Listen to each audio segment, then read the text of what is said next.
Yes, sir, meu time! Mais um Pod RJ no ar, programa mais que especial, e eu estou aqui com ele, CEO do JJ, melhor plataforma de delivery para o seu restaurante.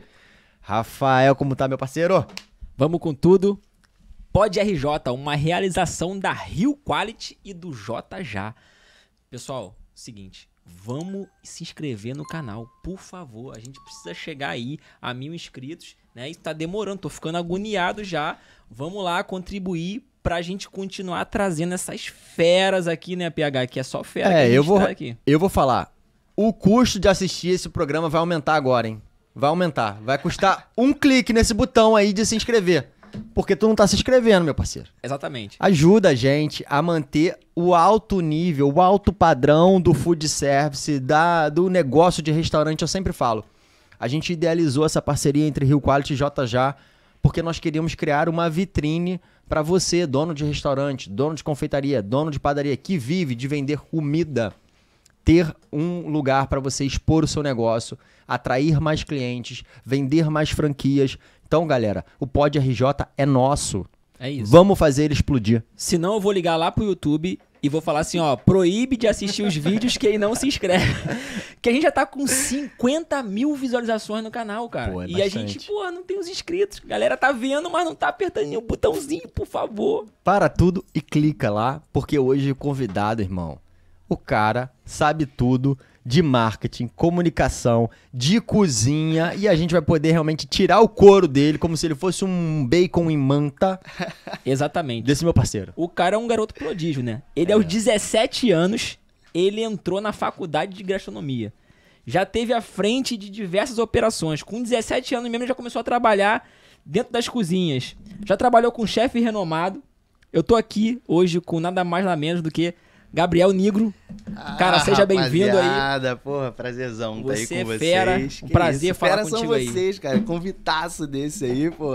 Que Já isso. sentou tanta gente maneira aqui, irmão, que eu tô agora me Tu vê que sentindo, a tua mano. responsa bota a capa do Pô, Batman aí, né, rapaz. amigo? Vai ter que entregar um conteúdo bom. Pelo amor de Deus, que responsa. Mas que maneiro, cara. Prazerzão tá aqui com vocês, né? Sempre colado aí com o pessoal da Rio Quality, né? E conhecendo agora o pessoal da JJ também. Enfim, muito maneiro estar aqui com vocês, sempre uma honra. Legal, Gabriel. A ideia hoje, eu acho que a tua história, como o Rafa tava contando, né? Teu corre começou cedo, ainda não acabou. O corre Nunca, continua. Jamais. Mas você é uma personalidade nesse mundo de gastronomia, principalmente no Rio de Janeiro, onde a gente passa em restaurante, onde eu converso com dono de restaurante, todo mundo tem você como uma referência, a tua comunicação como uma referência, e você conseguiu construir, né, essa carreira de começar lá dentro da cozinha, fazendo, né, a comida propriamente dito, e hoje você está numa jornada de comunicação, Sim. né, de conteúdo, que é muito poderoso, que se conecta diretamente com aquilo que eu acho que é o senso comum entre todas as empresas que estão envolvidas aqui nesse projeto Pod RJ. O JJ, a Rio Quality, o dono de restaurante, todo mundo vive de vender. Sim. Todas as empresas têm isso em comum.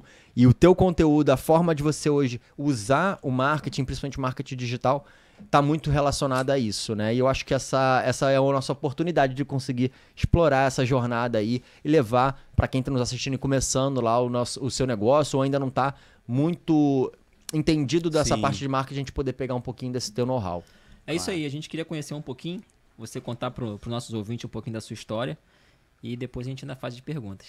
Cara, como eu te falei, eu comecei cedo, né? A cozinha sempre foi presente na minha vida. Uma avó filha de italiano, outra avó nordestina, cozinheira mesmo, de fato, de profissão. Cara, engraçado, desculpa Então, gente interromper, mas eu claro. sempre faço isso, a minha educação não é muito boa. Mas todo mundo que vem aqui, o Filipão teve aqui também, Teve, e pô, ele assistiu falou pra que ver. e ele falou que ele também tem uma veia nordestina aí. Sim. E o Nordeste parece que tem um negócio nesse mundo de culinária, né? Você conhecendo até mais os chefes, vai poder falar um pouquinho dessa riqueza aí do Nordeste no mundo da Eu culinária. acho que no geral, cara, quando você analisa o mercado de gastronomia aqui no Sudeste, depois de que teve essa migração muito da galera do Nordeste pro Sudeste, o nordestino ele virou a mão de obra das cozinhas, né? Então, povo muito brabo. Minha avó, por exemplo, veio pra cá, começou a trabalhar de faxineira com 12 anos de idade e com 18 já estava em cozinha de operação, entendeu? Verdade. Então, é uma profissão que até hoje a gente tem, né, um reconhecimento maior. Acho que teve a comunicação da gastronomia, né? A gente estava falando sobre, por exemplo, o papel dos reality shows, como a chegada dos grandes reality shows de comida mudaram a identificação da gastronomia, né? Quando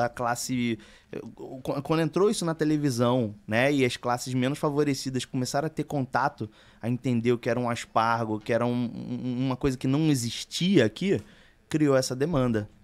E eu acho que essa migração da galera vindo pra cá, né? Como eu tava falando, a cozinha ela foi muito marginalizada por muito tempo. Hoje tá criando esse glamour por causa dessa transformação dos realities. E era um emprego que tinha disponível, né? É verdade. Então a galera ia trabalhar muito nas cozinhas e hoje em dia você ainda vê muita gente, Com entendeu? certeza. Muita gente. E é uma galera muito braba mesmo, entendeu? Você estava falando da tua origem italiana com nordestina. Isso. A minha avó italiana, né? Filha de italiano, pô, acho que já nasce com um diploma, né? Nona, né? Exatamente. E a outra nordestina. Então eu acompanhava muito elas. Eu sempre fui aquele garoto muito curioso, muito de querer entender o que estava acontecendo ali. Como eu cresci muito na casa das minhas avós, eu via elas cozinhando e queria entender. Eu lembro até a primeira vez que eu perguntei pra ela, vó, deixa eu fazer um ovo. Aí ela deixa, aí ela esquentou a panela, não sei o que, na hora de tacar o ovo, em vez de eu abrir, eu taquei o ovo inteiro. Plá, ela, não é assim. Então eu comecei ali a entender, né? E na minha época, eu tô falando do quê? Eu tô ruim de conta, em 32, menos, bota aí uns mais de 25 anos atrás. Não tinha programa de televisão. O que tinha era culinária, né? Ana Maria Braga, Palmeirinha, né? Então eram as referências. Era aquele programa que tava ali tocando enquanto a avó tava cozinhando. Então tu via a receita, a Era internet uma culinária mais doméstica, vamos real, chamar assim, voltada né? totalmente pra casa. Sim. E fui curiosão e tal. Naquela época, era a época que a gente entrava na internet depois da meia-noite, né? Aquela A discada. discadinha. Fazia aquele barulhinho. E aí eu começava a ratear. Eu sempre fui um nerdão, assim, querer entender. Até hoje, o que eu levo hoje... Ah, Gabriel, que tipo de cozinha você faz? Eu não faço comida brasileira, não faço comida italiana. Eu faço comida... Eu falo que é... Acho que o mais próximo é comida modernista, né? Cozinha modernista. É tentar entender o processo e o alimento ali nos seus meandros, até a célula, molécula e reações, pra entender o melhor resultado que você entrega. É bem nerd mesmo. Bem nerd mesmo. Cozinha nerd. Cozinha nerd. Eu acho que tem Cozinha nerd. Caralho, né? acabou. Uma cozinha nerd. PH acabou de definir o meu termo. Vou mudar minha bio do Instagram Tá aí por sua causa. A Tang Tape aí, a cozinha nerd. Caraca, agora adorei. Maneiro. E eu sempre fui muito interessado. Então eu entrava na internet e buscava conteúdo em inglês, né? Os buscadores... Pô, não existia... Eu acho que o Google tava aparecendo, cara. O Yahoo não era um buscador, né? Era um depósito de sites. Então era difícil mesmo Não achar era informação, não né? era... Então eu fui rateando muito. Comecei a assistir uns programas lá de fora, baixar umas pesquisas. Eu comecei a ler Harold McGee, que é um químico que há 30, 40 anos atrás já estava escrevendo sobre cozinha, reações físicas e químicas dentro da cozinha. Legal. E aí virei um nerdzão. E aí quando começou a aparecer, e eu nunca entendi isso como profissão, porque é isso, a imagem que eu tinha era de cozinha de casa. Não era uma cozinha profissional. E aí virei o cozinheiro do rolê, né? A galera nova ia lá pra casa, fazia churrasco, fazia rodízio de pizza, fazia hambúrguer. Fazia isso pra galera, com 14, 15 anos de idade. E aí, quando começou a aparecer os programas, né? Clôtro Agro, Flávia Quaresma, Alex Atala, a galera vestida mesmo, né? De chefe, com a roupa de chefe. Alta gastronomia ali. Isso aí é uma profissão, cara. Eu ia fazer direito. Eu ia fazer vestibular pra direito. E... Pô, isso é uma profissão, cara. Entrei nessa. Aí acabei fazendo a faculdade. Entrei na faculdade também. Fiquei trabalhando. Eu morava em Água Santa, na Zona Norte. Fazia faculdade de gastronomia. Faculdade de gastronomia na Barra e trabalhava na Zona Sul. Passava 6 horas por dia no ônibus, irmão. Eu sei pra que é fazer o rolê acontecer. Pra pagar a faculdade e ficar devendo. Porque na verdade, meu tio me ajudou ainda, mas tem todas as outras despesas, né? Já trabalhava na área ou não? Então, meu primeiro emprego formal foi na área. Foi no dia seguinte que eu entrei na faculdade, entendeu? Legal. Eu entrei num bistrô lá em Copacabana. E eu eu sei falar inglês, né? Sabia falar inglês na época. E, pô, era no Leme, na verdade. E aí a galera... Só um funcionário do restaurante falava inglês e eu. Só que 80%... O dono do restaurante era um gringo, era um francês. E o público era todo gringo. Eu acho que 80%. Então eu trabalhava de auxiliar de cozinha. Eu vira e mexe lavava a louça. Fazia as sobremesas, o couvert. E ainda tinha que sair para atender os clientes que falavam inglês. Porque eles não conseguiam se comunicar com os garçons. Então eu fazia de tudo. Deixa eu te interromper aí. Auxiliar de cozinha. Sim. Qual é a hierarquia dentro de uma cozinha? Eu acho que para entender se não me engano foi o Antoine Carême, né, o cozinheiro francês há 100 anos atrás, ou não, foi o Escoffier, um deles dois, já perdeu a memória. Eles organizaram a cozinha de maneira quase que militar, né, tentar entendendo que existem cargos e hierarquias. Então existe o chefe executivo. Rafa também foi militar, não foi, Rafa? Fui oficial do exército. Aí. Ele tem esse chefe executivo, que é o cara que assina o cardápio, não necessariamente está full time na cozinha. Tem o chefe de cozinha, tem o sous-chefe, que é o cara que está ali apoiando o chefe de cozinha, e daí vai abrindo. Aí tem os cozinheiros, geralmente, isso eu tô falando no modelo hotel, né? Uma cozinha muito grande. Aí geralmente tem um cozinheiro para cada estação, né? O saucier, que é o cara que faz o molho, o communard, que é o cara que faz a refeição da galera, o poissonnier, que é o cara que faz os peixes. E existe nível de remuneração diferente em cada cargo. Aqui no Brasil, hoje em dia, eu nem sei se no sindicato existe uma diferenciação por categoria, tá? Uhum. É uma informação aí a se conferir. Mas do auxiliar para o cozinheiro, subchefe e chefe, já existem pisos diferentes, entendeu? Porque as atividades são diferentes. Exatamente. E existe o ASG, que é auxiliar de serviços gerais também, que geralmente cuida mais da limpeza, entendeu? Sim. E aí cada um tem a sua responsabilidade, né? Cada um tem o seu... E aí, pra galera que tá assistindo a gente, às vezes tem um cara que tá como auxiliar de cozinha hoje e você vai performando e naturalmente você é promovido dentro da cozinha para outros cargos. É, muito aquela questão, né?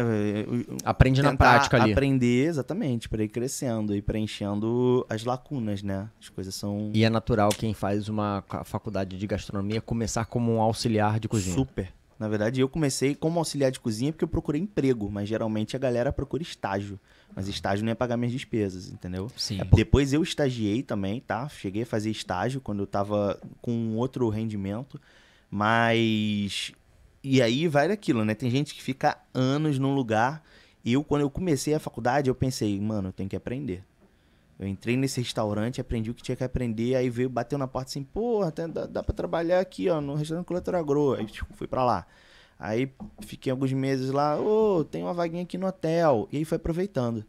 Pô, aqui eu fui de auxiliar, aí depois abri uma vaga de cozinheiro ali no restaurante da boate, eu fui. Pô, de repente abri uma vaga ali num buffet de subchefe, fui crescendo. Em 2 anos eu tava como subchefe. E foi uma parada que me deu uma oportunidade boa pra trabalhar num dos maiores centros de convenções aqui, o vizinho de vocês aí. Que eu virei supervisor de AIB da segunda maior empresa de eventos do mundo, né?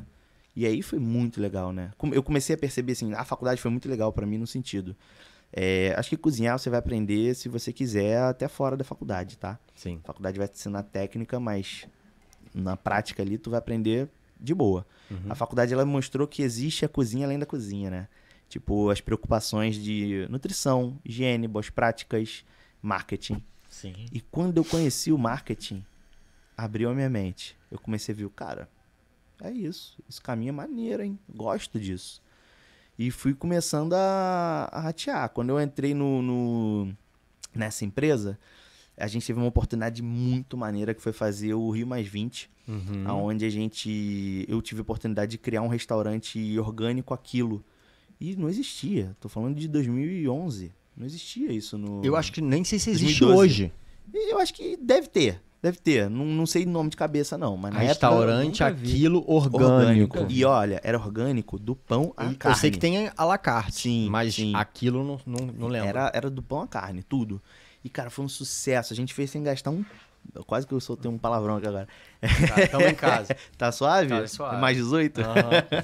Quase, eu fiz sem gastar nada. Porque a gente começou a puxar empresa pra patrocinar. Paga essa estrutura aqui, paga não sei o que, ativação, blá, blá, blá. Montamos, fez sucesso. A gente vendia 1.200 refeições dia. Botei um operador, né? Um cara que já trabalhava dentro dos eventos pra funcionar. 1.200 refeições dias em 11 dias de operação, foi capa de jornal, foi um sucesso. E aí eu falei, porra, tô pronto, vou pro mercado. Comecei a receber convite de consultoria. Fiquei mais uns meses lá para cumprir os grandes eventos. Quando entrou na temporada fria, saí e comecei a trabalhar consultoria. Fiquei muito tempo em consultoria e, como um bom nerd, comecei a estudar o quê? Aplicação de tecnologia na cozinha, né? Como você cria padronização, qualidade e menos desperdício utilizando ferramentas apropriadas, né? Tive até grandes padrinhos lá de São Paulo, galera que me levou para conhecer tecnologia, que sempre foi muito forte lá, muito mais forte. Chegava no São Paulo e distribuía para o Brasil. Fui para lá, aprendi o que eu precisava aprender, voltei para o Rio, comecei a aplicar isso nos estabelecimentos.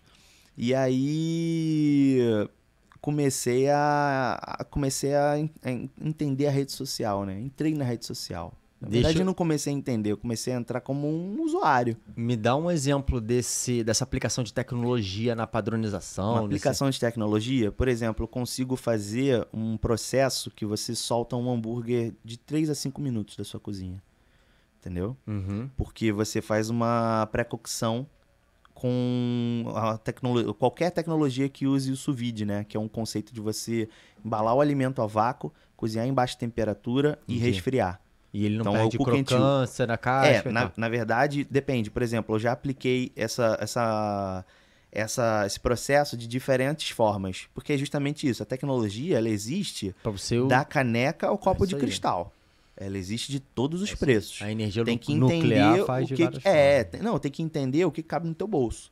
Então, por exemplo, eu tenho uma hamburgueria que eu fiz a consultoria e que eu criei esse processo para eles de forma que eles conseguissem finalizar na chapa. Então, o hambúrguer já fica meio que pré-pronto na hora e ele só dá crosta na hora. Uhum. E vai, entendeu? É botar de um lado, botou o queijo, enquanto isso o pão já tá ali montado, saiu. Isso é legal, porque trazendo para a realidade, né?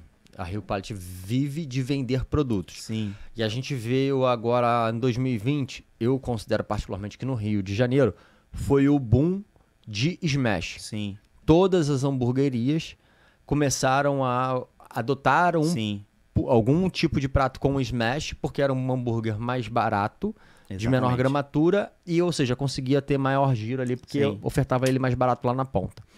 Só que existe uma complexidade, porque o smash ele é uma bolinha que você... E aí a maioria das pessoas entende que ela tem que estar numa temperatura refrigerada e não congelada para você conseguir fazer, amassar, né? Sim. E aí alguns operadores tinham esse problema. Como que eu vou introduzir esse produto sem saber o meu giro inicial? E aí eu tenho que fazer o processo de descongelamento dessas bolinhas todas. E se eu não vender tudo? Sim. Eu volto a congelar, ele vai perder a qualidade. Eu posso desmechar congelado, né? Vai ficar a mesma coisa. Então a gente entende nos entrames ali algumas das dificuldades desse processo, né? De você conseguir fazer o pré-descongelamento de uma forma correta. Da tecnologia. Você sabendo aplicar a tecnologia, você consegue utilizar o próprio equipamento que faz... Um dos equipamentos que faz sous vide, o termocirculador, é um descongelador super eficiente. Você consegue descongelar uma bolinha de hambúrguer em 10 minutos. Então, assim, saiu uma da gaveta... Ele pegou outra do congelador, jogou no termocirculador e fica girando, entendeu? Legal. Então, assim, é aplicação de tecnologia de acordo com a tua necessidade. Nem sempre, por exemplo, tem um forno combinado perfeito, maravilhoso do mundo. Vai servir para você? Geralmente sim. Mas, de repente, você consegue começar um outro padrão, entendeu? Com certeza. É tudo estudo de viabilidade, né? Eu costumo dizer, cara, que o empreendedor do mercado carioca, tá? Porque é o que eu mais estou acostumado a lidar, ele... Cara, não existe uma faculdade de dono de restaurante. Não existe, entendeu? Existe informação, mas tá começando a aparecer mesmo agora. É muito recente, né? E o cara não é do ramo. O cara não é do ramo. O cara não é especializado. 75% dos donos de restaurante são novos empreendedores. Exatamente. Sim. Exatamente. E aí você vê que, tipo, o cara, ele não sabe que ele tem que fazer um estudo de viabilidade. Que ele tem que entender, eu vou investir isso aqui nesse equipamento, ele vai me dar, eu vou parcelar isso aqui em tantas vezes, mas ele vai me dar um retorno X, cada mês isso aqui vai bater tanto da parcela. Ele não consegue criar um projeto, entendeu? Ele acha que o projeto é o restaurante. Mas é uma grande... Sabe o que foi muito legal de eu ter trabalhado nessa empresa, nessa multinacional? Porque eu enxerguei que se Tu toda pode falar o nome se empresa... tu quiser, tá? A pode. GL Events, que é Aham. dona do Rio Centro e do... Mudou o nome, não era HSBC Arena, agora é... É Ginés? Genesse Arena, isso mesmo. Eu não falei com esse Aham, sotaque bonito Eu também não sei francês esse aí, nome não, tá? Mas foi muito legal pra eu entender uma coisa. Se você tratar a tua empresa como os grandes tratam a deles, é muito mais fácil você crescer. É a parada do benchmark, né? Quando Você não precisa olha, estar grande pra organizar, não né? Vai ficar precisa, mais cara, trabalhoso. Exatamente. Se você olhar como o cara faz bonitinho do jeito que ele faz, pô, tu não reinventa a roda não, cara. Só anda ali na velocidade do cara, entendeu? Sim. Como é que ele e às soluciona um vezes você precisa problema. só do processo. Sabe Que eu fiz um curso em É. São Paulo, que eu assisti uma palestra de um cara muito bom chamado Júlio Toledo, o nome do cara. Ele trabalhou no Nubank. E ele falou assim, cara, você acredita que o Nubank, apesar de ser uma empresa que respira tecnologia, tem setores que funcionavam, o processo era com post-it na parede. Meu Deus.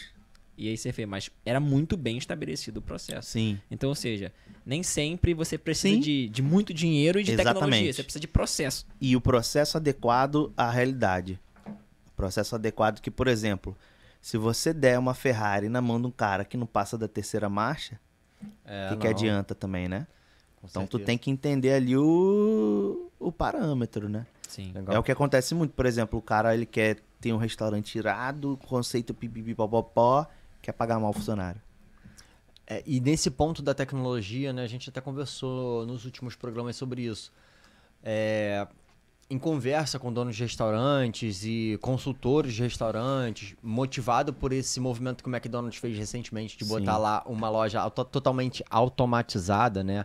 Que tem um monte Sim. de robô fazendo a operação. Ele citou, né, que enquanto o dono de restaurante ele tiver totalmente escorado na qualidade técnica da mão de obra dele e na capacidade dele de comprar bem os insumos, Sim. o negócio dele está em risco. Sim. Ele não consegue, de uma forma sustentável, replicar e sustentar o negócio durante um bom tempo em termos de lucro Exatamente. final. Porque a mão de obra, o cara vai perder o talento para outro concorrente, o cara vai abrir o restaurante dele, o cara vai faltar, enfim, você não consegue substituir rapidamente, né? E trocar a pessoa. E o mercado, em termos de preço de produto, ele oscila muito, né? Hoje, a Rio Quality, por mais que nós somos uma empresa com relacionamento com as 200 maiores indústrias de alimento no mundo, aí a gente tem, do Brasil, a gente tem um poder de barganha grande para negociar, mas a gente não consegue estabelecer um preço estável, por exemplo, de Sim. mussarela durante Eu ia falar tanto disso dia. agora. Então, assim, o cara não pode fazer todo o processo dele escorado Sim. naquele preço de R$26 do quilo da mussarela. E sabe o que eu acho mais ainda? Por exemplo, produtos lácteos, né? A gente sofre entre safra. Sim, tem isso. Todo ano a gente sabe que tem entre Batata. safra. Então, assim, você não pode fazer a tua ficha calculada em cima do melhor preço dela. Você tem que entender que, meu amigo, isso aí vai subir uma hora. Então você tem que ter uma média. Ou então tu vai ficar lá, esse mês eu vou ter que botar isso pro cardápio mais caro, não sei. Não. E eu acho que é isso que falta hoje para os donos de estabelecimento. Se profissionalizar. Entender que ele não pode só querer fazer uma comida maneira. Ele tem que entender que, por exemplo, ele tem que olhar esse tipo de coisa. Ele tem que fazer projetos. Ele tem que entender parar de... Tem que ser escalável, minimamente escalável, né? Sim. Mesmo que o sonho do cara... A não ser que o sonho do cara seja montar um restaurante Negocinho igual dele. sei lá, fala um grande chefe aí, o Atala. Sim. E aquele restaurante vai servir E isso. mesmo assim, hoje o Atala, o Dom é o Dom porque ele tem uma equipe incrível. Porque o Alex Atala não tá lá todo dia. Exato. Você entendeu? O Alex Atala não tá lá todo dia. Então ele tem uma equipe incrível. Tem um processo incrível por trás. Que mesmo as pessoas mudando vão se adaptar ao processo Exatamente. dele. É que é a história do manual, né? Uhum. Você tem que criar um estabelecimento com manual. Não é você deixar essa informação meio que O processo etérea, é isso, né? Eu recebi um feedback de um espectador do nosso programa que ele falava isso. Ele falou, pô, PH, eu tô pensando em investir em restaurante. E eu vendo o programa de vocês, ele até citou o programa do Lemax, Hamburgueria. Ele falou, cara, eu trabalhava no centro da cidade e eu comia muitas vezes no Lemax. E quando eles começaram a falar dos processos, por exemplo, que tinha roster, quando tinha fila, ela ia lá, abordava o pessoal, tentava fazer algum tipo de operação. Pra mim aquilo parecia assim, tipo, tudo muito bom, porque Eu ficava satisfeito com a jornada. Mas eu não sabia que era tudo pensado, a música que tá tocando. Milimetricamente. Como é, né? Cara, hoje, por exemplo, você falou de uma coisa muito legal. Até depois eu divulgo esse estudo, que eu já usei ele diversas vezes, né? Se não me engano é da UCLA, que fala sobre como o teu corpo reage com diferentes estímulos dentro do restaurante. E aí tem uma parte que fala, por exemplo, de sonorização, de como que a diferença do BPM da música pode fazer na percepção do sabor pelo cérebro. Então, assim, são coisas minuciosas Que a gente nem que percebe, não né? percebe e que a gente tem que trabalhar isso. É aquela inteligência ali para fazer tudo ficar perfeito, cenário maravilhoso para compra, entendeu? Eu canso, assim, quando eu fazia... Hoje em dia eu tô muito focado nas redes sociais, né? Inclusive, segue aí, ó, chefe Gabriel Negro. E a galera que tá seguindo o Gabriel Negro, se Segue, inscreve. por favor, né? Se No inscreva, canal. clica no Balangandã aí, no sininho, entendeu? Pode RJ, pessoal. Vamos lá. Por Segue favor, no Instagram, gente. se inscreve no Porra. canal no YouTube. É isso. E eu vou fazer uma curiosidade aqui, Diga. porque vira e mexe eu boto lá Pod RJ e o YouTube tenta me corrigir pro ProJ. Eu gosto do ProJ. Eu adoro as músicas do ProJ. Só que eu clico no ProJ toda hora. A gente não é o ProJ. A gente vai até Pode. criar um trap daqui a pouco no final, mas por enquanto a gente não é o ProJ, é Pod RJ. Pode RJ, gente. Então siga lá. Onde a gente estava? Não, a gente Perdi. tá- Ah, sim. E aí, Da sonoridade e tal. quando eu tava muito focado em consultoria, eram coisas que eu levava, né? Por exemplo, de um estabelecimento que a gente queria... A gente tava conversando aqui, né? Sobre um bar que era na Zona Norte, que tinha uma cultura... É um lugar, né, de cultura cervejeira muito grande, de chopp. A Zona Norte. Eu sou do Meier, né? Eu morava em sou Água de Santa. Gianópolis. Aí, Você perto, conhece. vizinho. É, exatamente. E é uma região muito cervejeira. A galera vai pros bares tomar chopp e cerveja de garrafa. E a gente queria mudar isso. A gente queria falar, pô, o drink tem um custo muito melhor. A gente tem que vender drink. A gente tinha, né, cerveja, mas a gente tem que fazer o cara tomar drink. Uhum. E a gente começou a usar os estímulos. Então, por exemplo, o estímulo visual era o mais utilizado. Eu mandei imprimir diversas fotos super maneiras dos drinks. A gente chamou um fotógrafo profissional, investiu em super fotos e botou frases assim, brincalhonas pelo bar. Tipo, o cara ia no banheiro, saía do banheiro, tinha um drink de bonitão e aí escrito assim, pô, esvaziou o tanque, vamos encher de novo. Peça não sei o quê, entendeu? E coisas simples. Olha, sabe o que eu Você fazia, tá dando PH? programação na cabeça do cara Exatamente. pro cara conseguir pedir Martelando. aquilo, né? Eu vou botar a placa da cerveja se eu quero vender drink? É. Eu tenho que botar a placa do drink.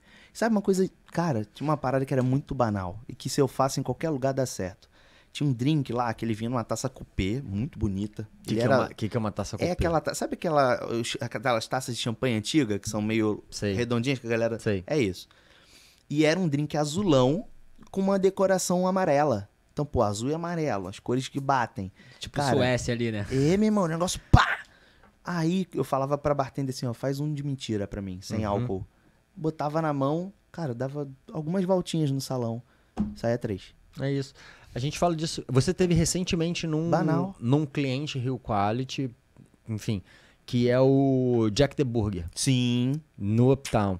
Que tá trabalhando muito. Ele é uma hamburgueria estilo anos 50, Sim. que tá trabalhando muito Super. forte em milkshake. Sim. Eles falam isso pra mim o tempo todo. Eles falam, cara, quando começam a pedir milkshake nas Abraço. mesas, quem tá em volta. Pede um, pede vários. Quem tá passando no restaurante para e pede um milkshake. Quem tá na pizzaria do lado Real. acaba pedindo milkshake pela Real. hamburgueria. Porque Real. essa indulgência de olhar, né? E ó, eu te digo mais, eu fui fazer uma gravação lá com ele. E uma das coisas da gravação era o milkshake. E na hora que veio o milkshake, as mesas pediram milkshake. É o sensorial Então realmente eu do vi olhar, na né? prática, isso realmente acontece, entendeu? E eu acho que isso, até falando da tua formação, eu acho que isso já é do conhecimento, né, da gastronomia, onde a gente fala muito da Sim. apresentação do prato, porque se come Sim, primeiro sim. pelos olhos, né? E aí, olha que doideira, né? O cara faz uma super apresentação, produto bonitão, e não bota foto no cardápio. Porque não é elegante. Porra. Na alta gastronomia não tem? Não, Eu não pergunto, porque eu nunca não fui. só na alta gastronomia. Na alta gastronomia é o de menos, porque geralmente na alta gastronomia você vai na confiança. Agora, cara, quantas vezes você foi num estabelecimento e era um negocinho cheio de coisinhas e umas fotos pequenininhas. Não é. Tem que investir nisso. Esse próprio bar mesmo, te contei essa história, né, do cardápio. Eu reparei lá que, eu fui, na verdade, pode falar deles também, né? Pode. Geral é o aqui. Bobô, lá no Meyer, Bobô Bar. Eu fui fazer, na verdade, uma consultoria, fui criar pratos pra eles, e a gente, batia super, eu falei, vamos ficar.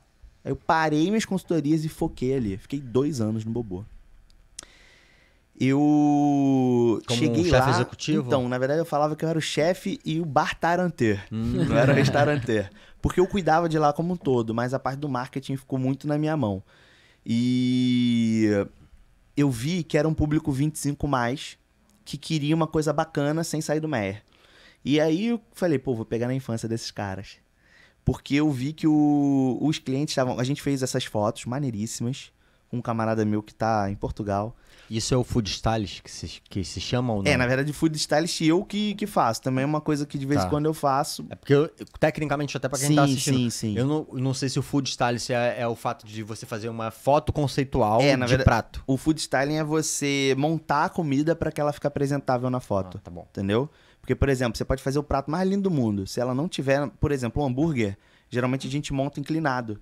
Porque se você montar ele assim, ele fica péssimo, ele fica parecendo uma pirâmide inversa. Sim. Dependendo do ângulo. Na hora da fotografia. Exatamente. No filme, né? Exatamente. Então, usar essas técnicas favorece muito. É um trabalho que eu ainda executo. Já fiz até projetos grandes pra Quat, já fiz cinema. Legal. Então, é uma coisa até que eu tenho que divulgar mais. É, verdade. Mas...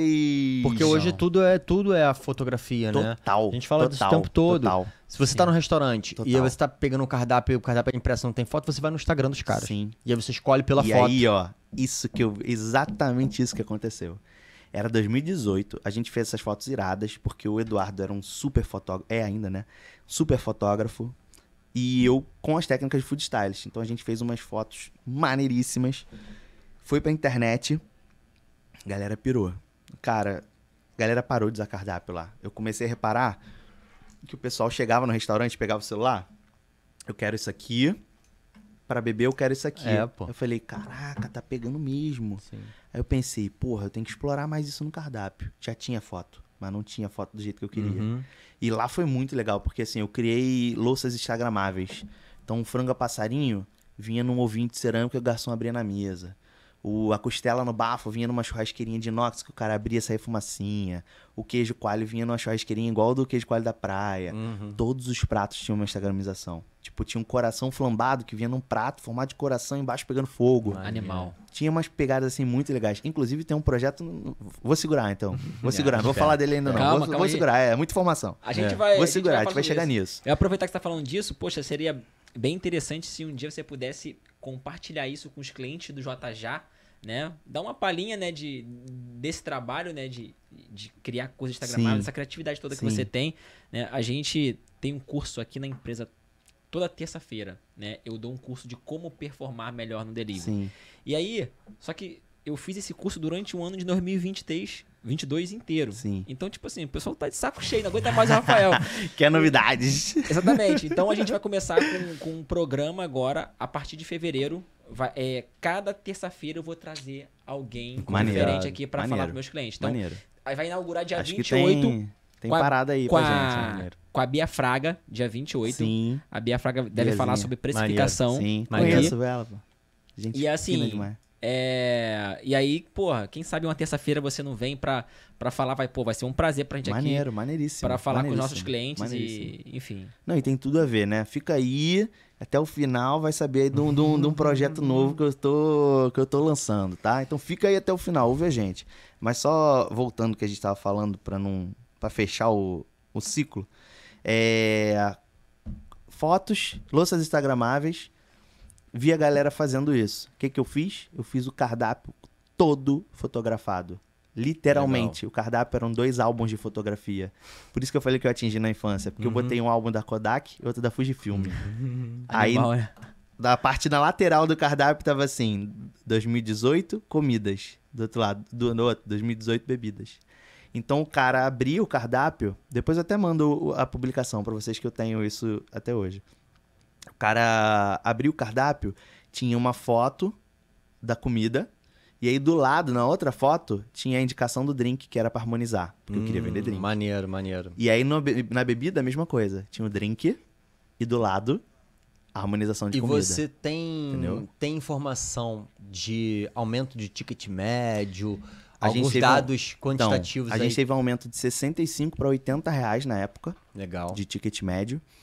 E além disso, a gente conseguiu um dado muito legal, que era de percentual de representação dentro das vendas. Qual é a média hoje de venda de bebida? O número que eu tenho de um restaurante que não seja focado era de 7%. Não, em 100%, bebida e comida, né? Geralmente sim, a divisão, sim, a divisão igual. Não sei. A gente conseguiu 50% De num bebida. bar de bebida e comida. Ou seja, a gente começou a vender destilado. muita comida, mais comida do que já vendia, porque antes era 35,65, que era o que a gente batia antes, e ficou 50,50. Uma coisa que eu nunca tinha visto em nenhuma Legal. consultoria. Então as comidas começaram a vender muito e a gente conseguiu uma coisa muito boa, que foi vender mais drinks do que Cerveja. em faturamento, Valor, né? Sim. porque volume não tem como, do que em cerveja. É, Por uma região que não era. Cara, e o drink é aquele negócio que o cara paga caro. Por quê? Paga. Às vezes o cara pede o drink só pra fazer a foto. Exatamente. Pô, Exatamente. Cara, a média de... Aqui na Barra, a média de preço de um gin maneiro, tu tomar é R$48. Ó, Um gin, cara. Te digo coisas que eu já vi, tá? Quando eu tava chefiando o Masterchef Brasil nas Nuvens, eu já vi a galera subir na mesa, que não era um ingresso barato, só pra tirar foto. A pessoa não encostou em 1 grão da comida. Meu Deus. Assim, É, é o essa nível é a da parada, parada. essa é a Bebeu parada 2 hoje. negocinhos, tirou foto. É. Você entendeu? Então, assim, cara, é isso. E é aquela velha história, né? Um gin tônica, tá todo mundo fazendo. Tá em alta, tem que fazer. Todo mundo tem que fazer. Mas o que você vai fazer diferente? Entendeu? Porque o jogo hoje não é apenas você atrair o cara e o cara consumir no teu restaurante. É fazer com que ele volte várias Total. vezes. E é o que a galera esquece. E o que vai fazer voltar é essa experiência. É desde o Exatamente. álbum Sim, até as fotos. E claro, o produto final tem que entregar. sim. Né? Tem E o que atendimento. Não, com certeza. Porque muita gente... Cara, o teu vendedor garçom. Eu vou dar um exemplo aqui e eu vou citar porque é um bom exemplo, tá? Espero até que a gente convide em breve aqui o pessoal do DB House, que a gente estava conversando. Sim. Abriram uma casa recentemente ali no Village, um dos melhores shoppings Sim. aqui do Rio de Janeiro. E eu fui com a família lá, conhecer e prestigiar. E era um sábado, estava lotado. E em determinado período, acabou a picanha, que é o principal carro-chefe deles ali em termos de carne. É uma casa de carne. Sim. Tinha um Denver, tinha um ancho, tinha um chorizo, mas acabou Mas a o que picanha. chama é picanha. E aí, a gente ainda assim teve uma experiência fenomenal, porque o garçom, o atendente, Exatamente. fez um bom atendimento. Exatamente. Ele tirou aquele que era uma... putz, eu vim comer a picanha, mas... Sim. Nossa, ó, confia aqui, vai... pede Exatamente. esse acompanhamento aqui que vai ser maravilhoso. E não vai embora sem pedir a sobremesa, que a sobremesa é foda pra caralho. Eu costumo dizer que o garçom vende o que ele quer. Tinha garçom lá que a gente fazia... Às vezes o cara não entregava o cardápio. Ele já sabia, tinha meta. Ele fala, pô, você precisa provar essa canequinha de água aqui que é maravilhosa. Entendeu? O garçom vende o que ele quer. Se ele Tiver engajado ali, né? foi engajado, se ele explorar, se ele e assim, criar aquele vínculo com o cliente é muito bom. Eu cansei de ver cliente que, pô, vou sentar ali porque é ali que o fulano atende. Entendeu? Hoje eu tenho um restaurante que eu vou que o tu garçom sempre me fala chama disso. já pelo nome. Exatamente. Né? Eu já chego, ele já vem me cumprimentar. Nem paga mais, já deixa no fiado lá no Não, esse aí pendura. não chega No nesse nível, pendura, não. Pendura. Bota no pendura aí, pô. Esse aí, quando eu tiver empresa de distribuidor de alimentos, eu vou ter essa privilégio. Vai ficar devendo arroz e feijão pro cara. O cara vai querer botar no Vai pendura ter que lá. mandar comida pro rancho. Deixa eu resgatar algumas coisas que você falou que eu acho Claro. interessante. Lá na primeira fala, a gente falou sobre, durante muito tempo, o pré-conceito do profissional de cozinha, Sim. né? E durante muito tempo até com essa característica de serem muitas pessoas nordestinas Sim. na cozinha, né?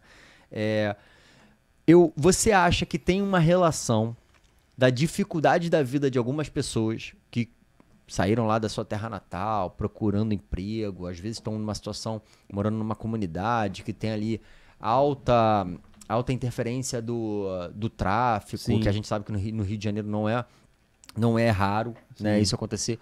Com a criatividade, você acha que a dificuldade da vida da pessoa faz com que ela tenha que trabalhar um lado de criatividade, reinvenção, e isso, de alguma forma, começa a ser traduzido num prato, numa cozinha, numa comida? Eu acho que em questão social, eu acho que foi questão de oportunidade, né? Onde a galera entrou.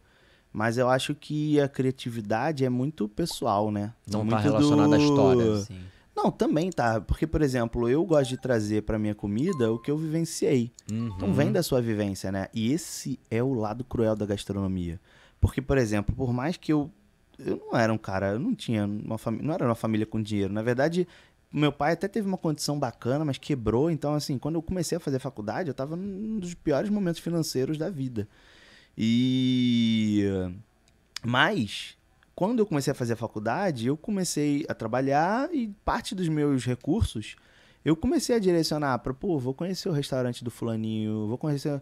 Mas, cara, eu não precisava sustentar uma família, não tinha filho para criar, não tinha uma mãe doente, entendeu? O que você tá falando assim, muitas vezes o cara não tem a experiência de comer, vou comer um aspargo, comer um bife de não sei o que das contas. O que mudou muito isso? O MasterChef, por exemplo, teve um impacto na gastronomia absurdo, porque começou a trazer diversas coisas lá de fora para cá. A vinda dos programas de TV externos e a chegada de um reality show de tanto peso aqui no Brasil foi muito importante. Mudou muito, assim. Eu não concordo com diversas abordagens. Por exemplo, eu não concordo com a grosseria na cozinha. Eu acho um absurdo isso. Acho que é uma coisa que a gente tem que derrubar. Esses personagens que às vezes eles fazem. Porque enfim...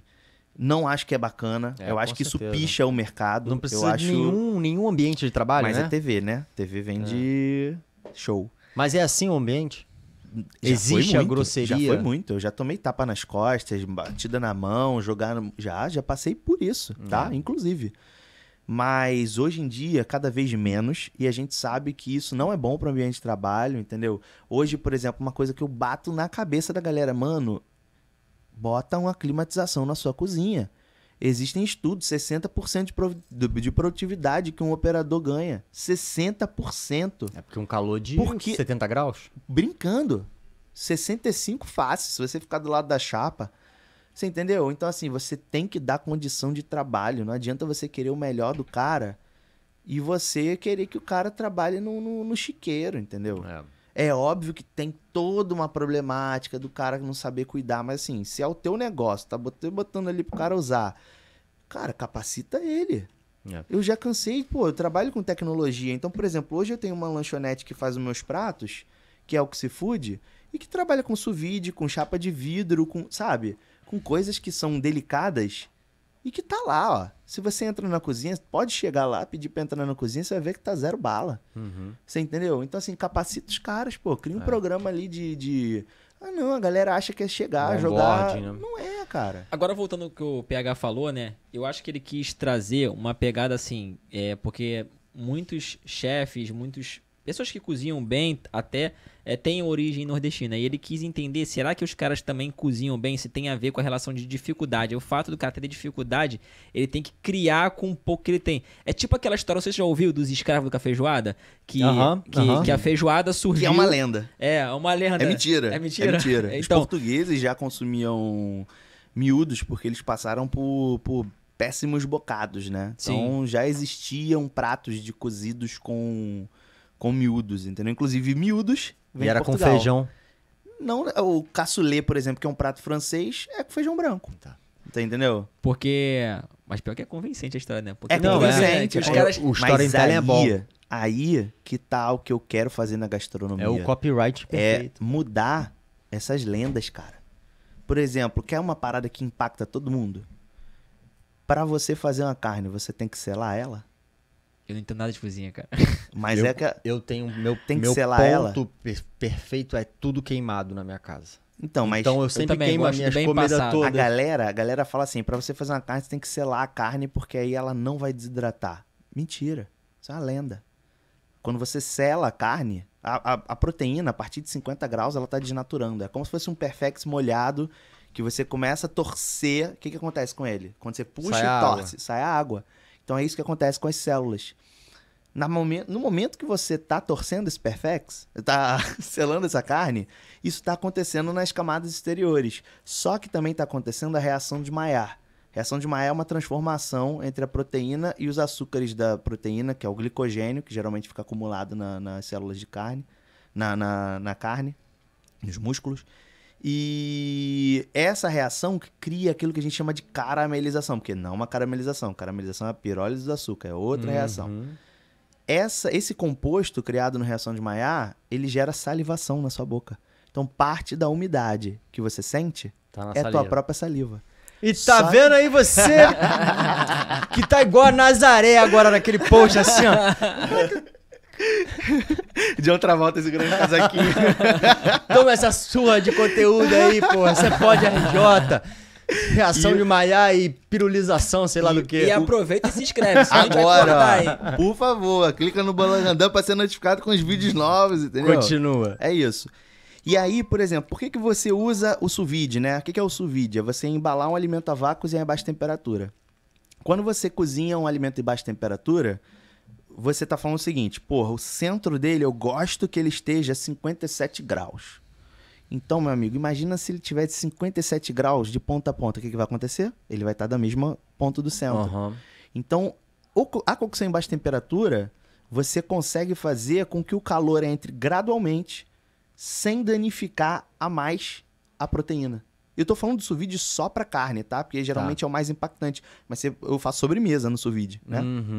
Pudim do Quickfood é feito no sous vide. Ah, legal. E é maravilhoso. Fica com furinho ou sem furinho? Sem furinho. Pudim com furinho não, galera. É? Você é com furinho ou sem furinho? É polêmico. Se você tiver com furinho, você está errado.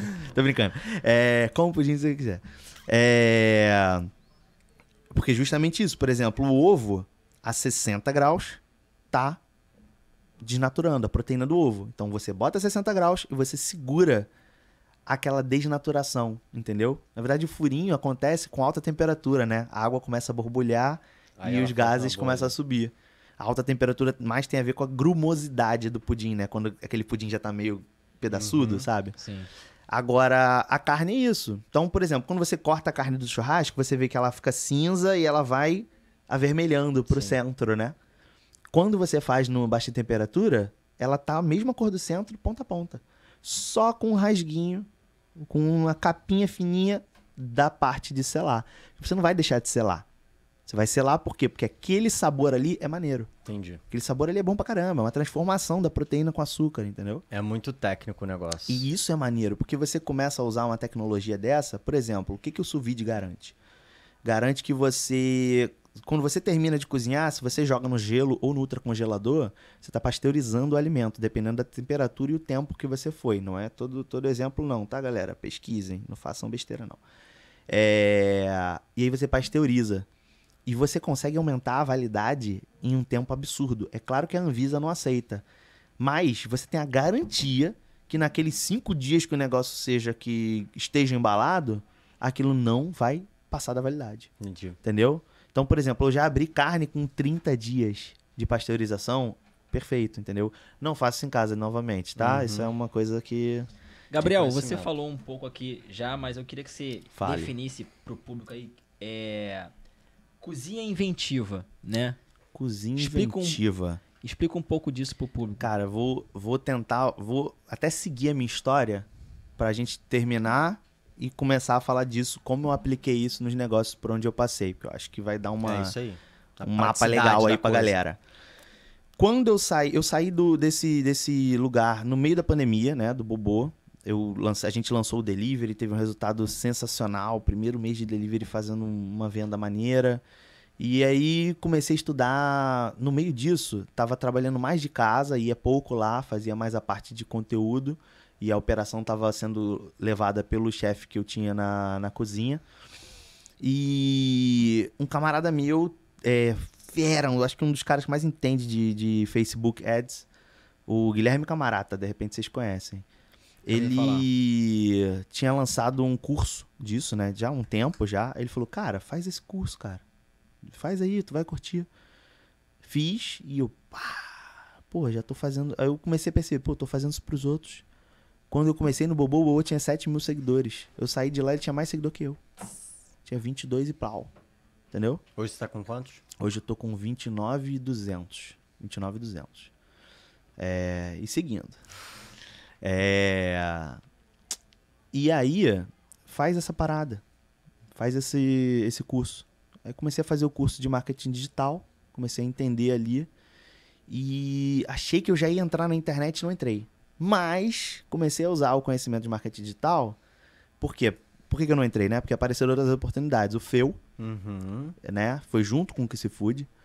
E foi onde eu comecei a levar mais desse conceito que eu fazia no Bobô com o conhecimento que eu adquiri do marketing digital. E usando a inventividade. Porque, por exemplo, o Feu, a gente trabalhava com Wagyu.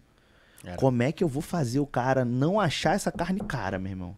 Como é que eu vou fazer ele olhar pra isso e falar, pô, maneiro, hein? Vale a pena. E aí comecei tanto na questão da tecnologia para garantir o processo na cozinha. Por exemplo, o fio era muito grande, muito grande. O garçom às vezes demorava 3 a 5 minutos para chegar na mesa. Então eu tinha que ter um processo que era muito rápido, porque eu já perdia 5 minutos do garçom. Então eu usei essa inventividade, usando a tecnologia, para garantir o processo e a apresentação para a hora da venda. Então a importância da inventividade é garantir o processo e sem processo, mano, não venda. Ah, esse prato demora 30 minutos para ficar pronto. Ok, não é um prato para restaurante. Ou então você avisa em letras garrafais, mas você ainda vai ter problema. Vai mesmo. Porque, ó, não viu o Antônio Fagundes aí fazendo peça com... e a galera chegou dizendo, não vai entrar depois de começar. Por mais que você avise, vai ter problema. Então, assim, eu sempre gostei de usar a inventividade para esses 2 fatores. 3, na verdade. 1, garantir o processo, agilidade do processo com a padronização. 2, entregar uma experiência diferente, tá? E 3, segurança alimentar, que é muito importante. Não adianta você querer vender o melhor produto do mundo e você correr um risco lá na ponta, entendeu? Com certeza. Tu pode vender 1000 pratos excelentes. Se um cliente passar mal, acabou pra você, meu amigo. Aquilo ali mal divulgado destrói tua reputação. Então eu sempre gostei de usar dessa inventividade para isso, né? O conhecimento que eu ganhei na tecnologia e nesse estudo da gastronomia modernista, entendeu? E o lugar onde você aplicou foi o Feu. Na verdade, o Bobô já estava aplicando. O que eu percebi que eu sempre apliquei, né? Eu sempre apliquei, mas depois que eu entendi que eu poderia focar nisso, entendeu? O Feu e mais ainda quando eu chefiei o Masterchef Brasil nas Nuvens. Porque o Masterchef, por exemplo, a gente tinha 2 operações de comida. Uma era o menu da Heaven, que era no guindaste. Explica o que foi o Masterchef nas Nuvens. O Masterchef Brasil nas Nuvens foi um evento temporário aqui no Rio de Janeiro, na Lagoa, onde a gente tinha uma mesa com um guindaste e você poderia comer lá em cima. E também tinha um bar lá embaixo, gigante, um lounge, né? Pra você curtir ali. Se você não quisesse subir, ficava só ali tomando um negocinho, comendo um negocinho. Eu chefiei essa parte de baixo. Era um bar com 1.600 metros quadrados de área e que a gente chegou a atender 750 pessoas ao mesmo tempo. É muito grande. E a minha cozinha tinham em operação, porque a minha equipe tinha 7, 8 pessoas, 8 contando comigo, em operação ao mesmo tempo tinham 5 pessoas. E a gente não atrasava. Entendeu? Pra mim o importante era o cliente receber. Porque o cliente que come rápido come mais. E você aplicou da inventividade lá? Cara, em vários aspectos. Primeiro, no processo. Lá foi um benefício que eu consegui montar, mano, a cozinha dos sonhos. Eu tinha forno a carvão, forno combinado, termocirculador, estufa, blá, blá. Tinha tudo. Fritadeira eletrônica. Então lá realmente, assim, foi o lugar que eu tive a cozinha dos sonhos. É um laboratório perfeito. Perfeito, perfeito. Pra um nerd aí como você. Nossa, paraíso. E o que eu botei lá? A questão do empratamento, do instagramização, da entrega. Então, por exemplo, o nosso prato que a gente mais vendia lá no início era o que a gente chamava de batata... Primeiro, o cardápio ele foi todo concebido sempre muito em contato com a Endemol, que é a operação, os donos da marca Masterchef aqui, né? E eu criei um menu onde eu peguei os pratos que mais fizeram sucesso em todas as edições e recriei. Então, por exemplo, tinha a vieira negra do fulano de tal. Aí eu fiz o carpaccio de vieira negra com pipipi, papapá.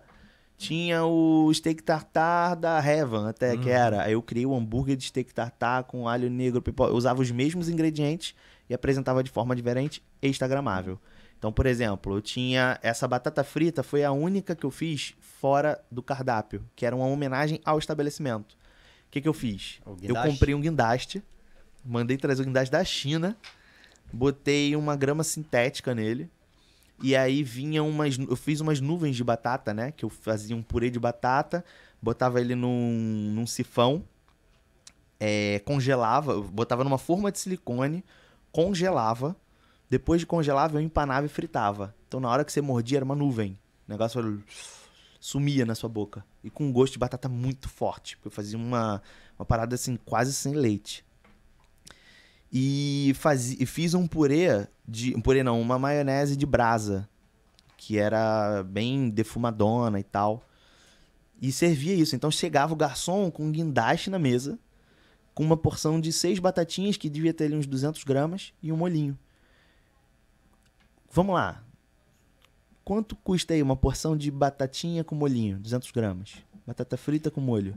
Vamos botar aí uns R$35 por aí. 200 gramas, pequenininha. A gente vendia R$69. E era o prato mais vendido. Caramba. Porque todo mundo queria tirar foto. E sabe quanto eu investi pra fazer isso? Óbvio que tinha tecnologia, mas sim. Qual era o CMV?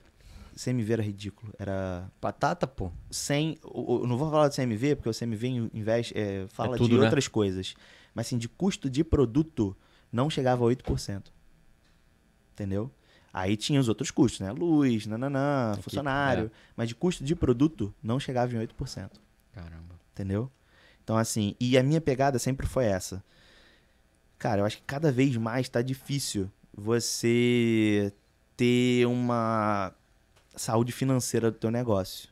A inflação, a gente não acompanha a inflação, não existe uma inflação real, né? O governo indica, a inflação do período foi 10%. Cara, o óleo há 2 anos atrás custava R$2,90. Tá custando R$9. Sim. Então, não foi 10%, Não, você me desculpa. Assim, a inflação percebida é muito maior. Muito maior. Então, assim, tá cada vez mais difícil, porque o cliente, ele não quer absorver o preço do real do produto. Então, o que você tem que fazer? Você tem que gerar valor. É a grande diferença entre preço e valor. Tem que tentar deixar ele confortável de te escolher, né? Exatamente. Não confortável. Ele tem que, além do confortável, é ele querer te escolher. Sim. Falou, porra, eu vou lá comer que ter essa um diferencial. batata. Que maneira pra caramba, cara. Eu nunca vi uma batata assim. Tem que Você ter entendeu? Tem que ter um diferencial. Senão é mais do mesmo. É. E é o que a gente tava conversando isso antes de começar o podcast. 98% da população brasileira ganha menos de R$5.000. Se você fizer uma comida maneirona, você só tá atendendo 2% da população brasileira. A gente tá falando aí de 5 milhões de pessoas distribuídos em 26 estados, né? Não, e tu tem que Então- analisar, porque o cara ganha R$5.000, não dá pra ele comer num lugar de comida maneirona, né? Exatamente. Ele come a comida maneira, né? Porque Então, hoje tudo, assim- cara, tu vai no restaurante aqui da Barra, meu irmão. É, Deixa um almoçou, rim lá. almoçou no barato é 50. 50, assim, almoçou 50. Na barra aqui é isso. E aí, se você não entender que você tem que pegar... Quer ver uma parada maneira? Tem um chefe, chama Carlo Cracco. Ele é um dos caras mais estrelados do mundo. O primeiro restaurante dele foi em Milão. E uma vez ele falou sobre o que é fazer comida italiana fora da Itália. E ele falou, é não fazer comida italiana. Por quê? Porque, por exemplo, um risoto alla parmigiana. A piemontese, eu até perdi a palavra aqui. O cara usa, sei lá, o açafrão que produz não sei o quê. O queijo que tá ali do lado. Então, assim, é tudo muito acessível pra eles. Tá ali do Não lado. tem o mesmo custo que tem pra gente, né? Então você tem que pegar o que você tem de melhor aonde você tá, que vai ser mais barato e que você tem que fazer render com isso. É isso. O problema é que o Brasil, como ele foi berço da corte, a gente teve muita criação da influência externa. Então, assim, a gastronomia no Brasil Se desenvolveu, sim, com algumas regiões tem uma pegada maior. Mas, por exemplo, o Rio de Janeiro, qual a identidade da gastronomia no Rio de Janeiro? É bolinho, pastel? Não. Lógico, tem algumas comidas regionais, né? Mas eu tô dizendo assim, a maior invenção do Rio de Janeiro, pra mim, é o mate da praia. É o mate da praia com biscoito... biscoito polvilho. Mas assim... Pastel com caldo de cana também, né? Pastel com caldo de cana. Mas isso aí eu não sei se tem São Paulo. Não sei se... Acho que pastel tem em São Paulo. Mas assim, a gente teve uma influência externa muito grande por causa da corte aqui no Brasil. E isso levou a gente a querer fazer tudo igual lá de fora. Então assim, cara, vamos resgatar aí, vamos fazer o melhor. Lógico que, vamos abrir um parênteses aí. Às vezes você usar o ingrediente regional, que não é regional, é mais caro. Por exemplo, você vai trazer não sei, algum peixe diferentão do norte. Pô, tu vai pagar mais caro do que você usar o pargo que o cara tá fresquinho ali. Lá, entendeu? Então, assim, quando a gente fala comida regional, é você usar o que você tem de acesso aqui.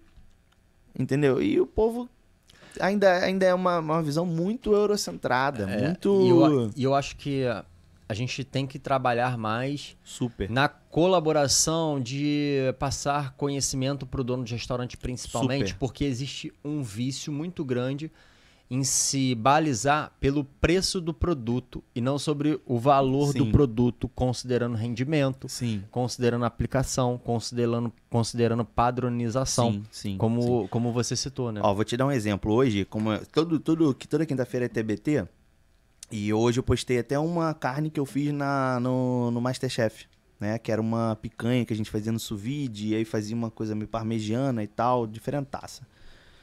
E era um petiscão grandão, o custo do produto ali era caro, mas a margem era muito maneira. Sim. Então, assim, às vezes também tem essa história, né?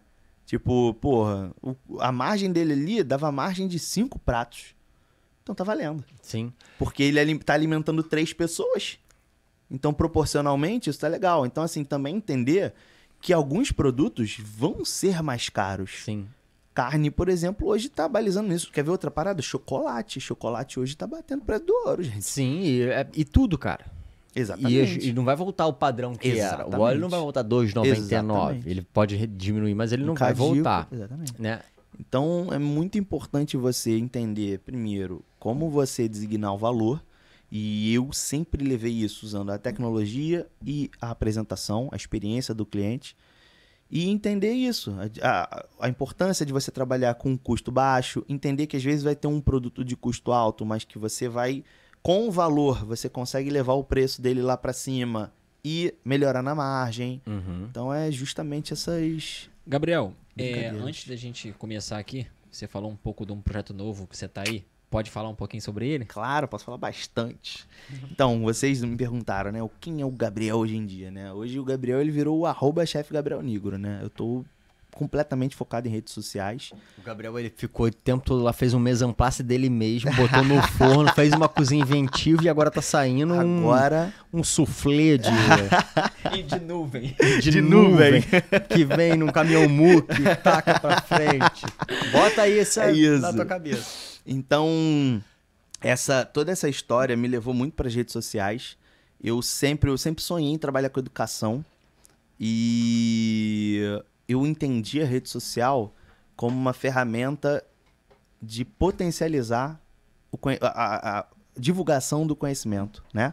Porque tu bota um vídeo na internet é diferente de uma turma de 10 pessoas. Você tá atingindo ali, uma cacetada de pessoas.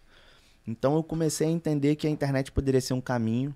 Antes mesmo de eu parar com isso, eu já tinha começado a fazer algumas ações com marca. Então, colei algumas coisas. A gente já fez, né, algumas em parceria. Sim. E entrei nisso. Eu decidi, quando eu saí do MasterChef, que eu dedicaria... Porque assim, se eu tô fazendo isso para todo mundo, por que eu não faço isso pro meu nome nas minhas redes sociais, né? E criar o negócio @chef Gabriel Nigro. Então, hoje o Gabriel tá dedicado ao @chef Gabriel Nigro.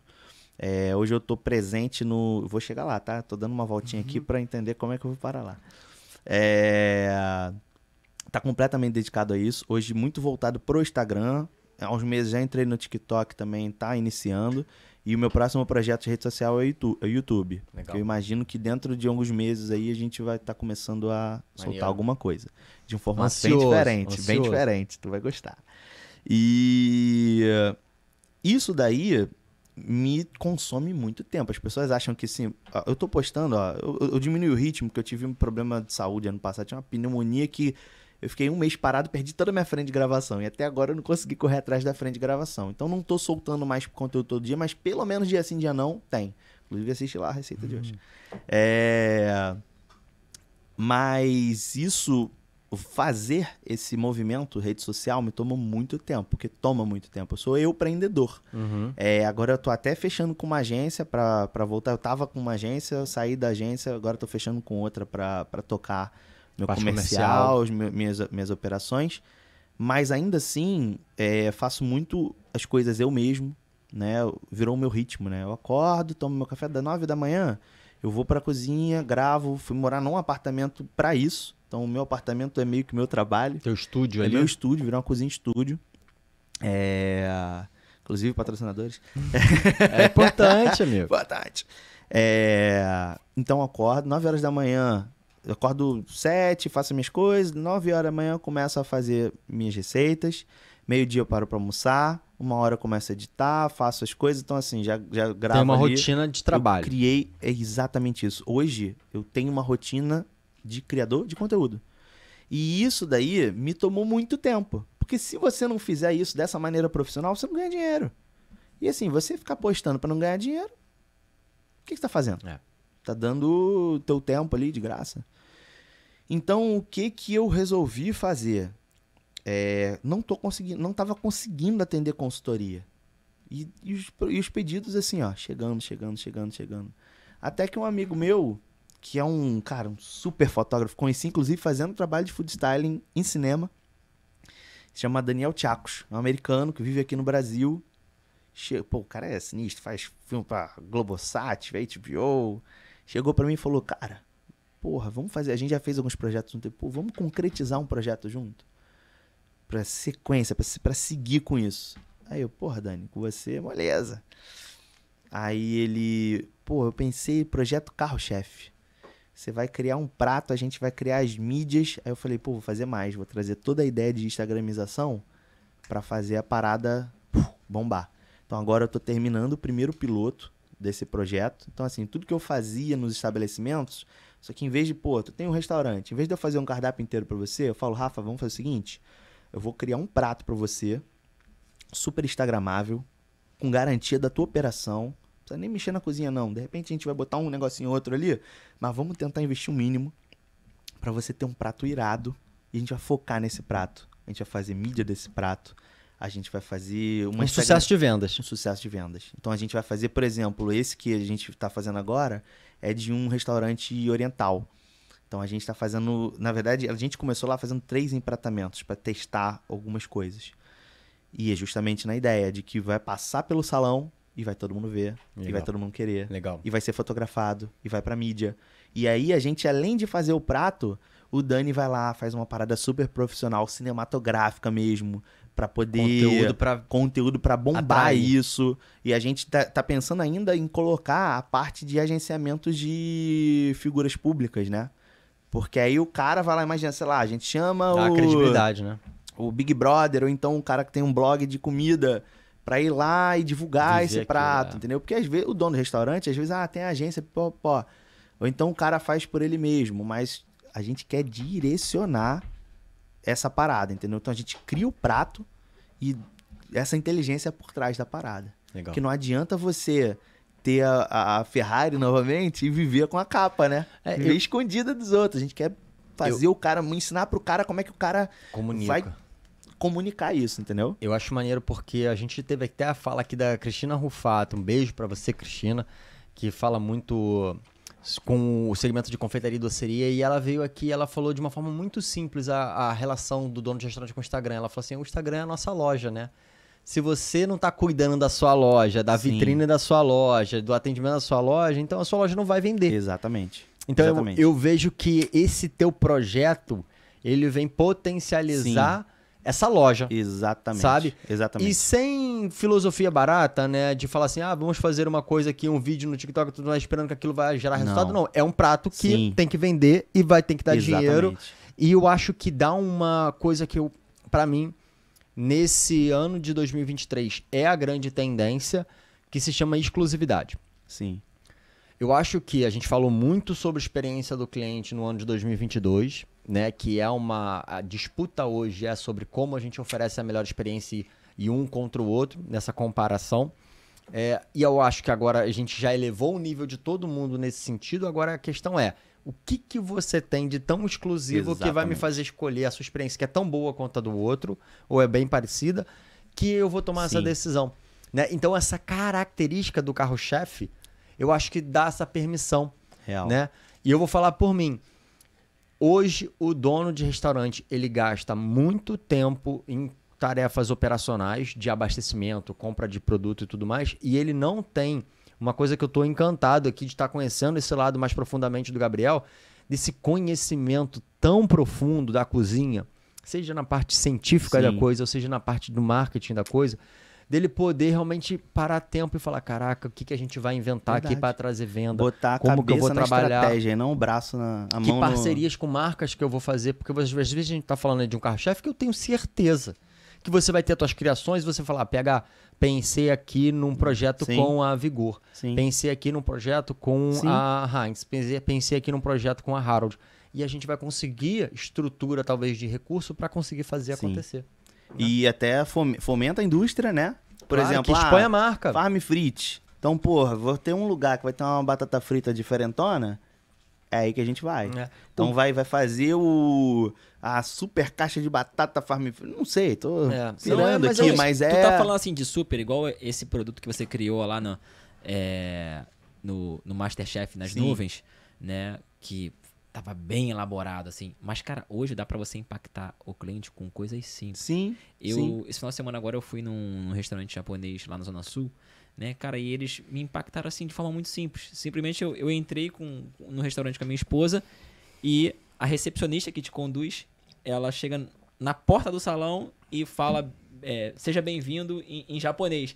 E aí, no momento que ela fala, todos os garçons, ao mesmo tempo, respondem ela. Sejam bem-vindos. Em japonês. Esqueci como é que fala o negócio. Você vê que é um negocinho... Cara, só aquilo já me impactou. Mas é único, né? Isso. Exatamente. Aí depois, eu tava comendo, daqui a pouco chegou o garçom, colocou um saquezinho assim, em cima de cada mesa, e falou assim, a gente vai fazer um brinde daqui a pouco pra brindar a saúde. Legal. Não sei o quê. Aí uma hora, todo mundo... Aí o garçom foi conduzindo, galera, agora a gente vai fazer o brinde, não sei o quê. Todo mundo levanta, por favor. Muito legal, né? Pô, aí levanta e brinda. Duas coisas que não custa nada, sei lá, que um saquezinho desse tamanho. Custa, mas tá no teu preço, né? Exatamente. E o processo foi desenhado, ensaiado, todo mundo entendeu a importância disso. Cara, é famoso nos Estados Unidos, eu acho que é Las Vegas, não sei se meu pai acho que já foi nesse restaurante, que é um restaurante que é uma hamburgueria toda temática, tipo de hospital, assim, sabe? Que tem uma parada ensanguentada. Esqueci o nome. Tu chega lá, nego te dá até porrada, mano. Nego te bate com a tábua. Se você não comer um hambúrguer em tanto tempo, eles botam você com a roupa de hospital, abaixa a sua calça, você tem que ficar debruçado, e aí vem uma enfermeira com uma madeira e dá-lhe um porradão na tua bunda. E nego vai lá, paga pra tomar pancada na bunda. E tirar foto no Instagram. Te digo mais, quando eles filmam e isso fica aparecendo, você tá no restaurante, tem uma tela mostrando um monte de gente tomando palmada na bunda. Cara, a gente tá aqui viajando numa forma lúdica, a gente acabou de sair da polêmica da carninha com ouro. Sim. Né? Rafael já foi lá comer uns 4 bifes desses. Nada contra, pô. Eu cheguei lá e falei, eu pedi o patinho. Carne moída. Tem aquela moidinha com... O que você tem de vegano? E eu acho que exatamente essa motivação, não gosto de usar a palavra provocação, mas a palavra motivação que a gente tá aqui tentando despertar dentro dos donos de restaurante, porque é ter tempo para pensar naquilo que pode funcionar. Porque eu vejo muito esse comportamento reativo de falar assim, não vende drink, não vende sobremesa, não vende entrada. Cara, se o cara poder ter tempo dele estudar o cliente dele, o que tá acontecendo, e não julgar que a coisa não tá acontecendo porque o cara não compra, e sim porque ele não tá fazendo Sim. da melhor forma, Sim. cara, as coisas mudam. Não, e se você não vende, meu amigo, fecha estabelecimento, então, pô.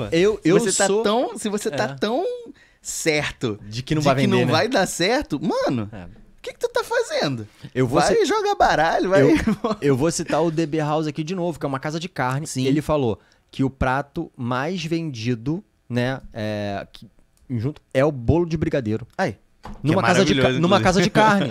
Sim. Porque o cara fez uma apresentação, enfim, ele trabalhou todo o conceito daquilo, né? Tem Renanzinho é bravo demais. Então, assim, Tu pega o isso. exemplo do Paris 6, né? Eu acredito que ele deve vender no passado, né? Agora tá mais frio um pouco. Mas aquela sobremesa que ele fez do picolé, petit gâteau. Grand Gâteau, né? Grand Gâteau, isso aí é. E aí, cara, eu tenho certeza que lá tem vários pratos elaborados com nome de artista, mas eu acredito que o mais vende, porque eu entro no restaurante, tu vê pelo menos uns 3 na mesa daquele ali. Então... O Nolita nisso, o próprio Sim, Seu Vidal nesse sim, conceito. Eu acho E aí, tem uma importância muito grande também, né? Por exemplo, foi muito visível pra mim quando eu tava no Bobô, porque como eu fiquei 2 anos lá, o Bobô ele era pioneiro no Meier. Então, assim, a gente criava uma parada, a galera imitava, assim, na cara dura, meu irmão. Até as lampadinhas Porque, assim, tinha uma galera que já usava as lampadinhas na varanda, mas ninguém na Zona Norte usava. Eu não lembro nem na época da Zona Sul, tá? E... Tanto que lá virou o Bar das Lâmpadas. Todo mundo passava, não era nem no Alto Meier, nem no Baixo Meier. Eu falava que era o Médio Meier, era o meio do caminho. E aí lá virou, aquele Bar das Lampadinhas, né? E aí a galera começou a usar. Aí eu fazia um prato, a galera imitava. Então, assim, a importância de você se reinventar. Teve uma rede gigante que imitou um petisco nosso de concurso da comida de boteco. Tem uma frase aí que fala, copia, mas não faz igual, né? Pô, exatamente. Então, assim, eu nem me importo, cara. Ó, quando eu ganho comida de boteco, teve uma das competições do comida de boteco que a gente ganhou. Cara, apareceram 8 bares. Qual era o prato? Era o bolovinho. Bolovo. Era um ovinho de codorna com uma massa de linguiça e um molhinho que a gente fazia da casa. Coisa boba, mas a gente fez um ninhozinho, então chegava... Era um ninho de passarinho com vários ovinhos, entendeu? E aí, super maneiro. Aí, cara, quando a gente ganhou, no mesmo mês eu vi 8 lugares vendendo a mesma coisa. Mesmo número de ovinhos e o mesmo molho. O cara foi lá, tirou Você entendeu? E eu vi um chefe fazendo a receita na televisão. Caramba. a massa. Você tá entendendo? Então, assim, não me preocupa copiar. Ficou orgulhoso, né? Copiar significa o quê? Que eu tô fazendo certo. Maneiro. Cara, não tem jeito. Mas é aquela parada. Porque a gastronomia é muito permeável. Tu acha que... É um ramo muito permeável. Você não tem uma patente. Você entendeu? Então, assim, pros outros Quem copiarem... criou o bolo de cenoura pela primeira vez lá? A mulher tá Abraço. transtornada hoje, Exatamente. pô. Todo mundo faz. Então, assim, o que você tem que fazer? Se reinventar. Então, assim, eu fazia, todo mundo copiava, eu já tava lançando outra nova. Aí fazia, todo mundo copiava, já tava lançando outra nova. Então eu lançava produto lá tinha um prato do chefe, que todo mês tinha um prato diferente. E era muito maneiro, porque a gente usava Pareto, né? Então a gente pegava, tipo assim, dos 100%, os 20% que vendia mais, a gente excluía ali, dos 80% que sobrou, a gente excluía uma parte e botava os pratos que estavam dando certo no prato do chefe, entendeu? Então isso estava sempre rotacionando o cardápio, Trazendo novidade. E a galera, né, abraçando a ideia. Legal. Entendeu? A gente tá com um tempo corrido aqui, muita coisa pra falar. Vamos lá. Deixa eu te perguntar uma coisa bem prática. Você tá fazendo todos os seus conteúdos hoje, na Hoje Munheca. é Gabriel que pensa, Edita. né? Pensa, roteiriza, filma, edita, faz o copy Urgência. e bota pra frente. É urgência. O que você poderia dar como uma dica pra ramo de restaurante, como conteúdo que você acha que a galera pode aplicar, pode testar? Primeira dica é não faça isso. Porque hoje é o meu core business. É o meu foco.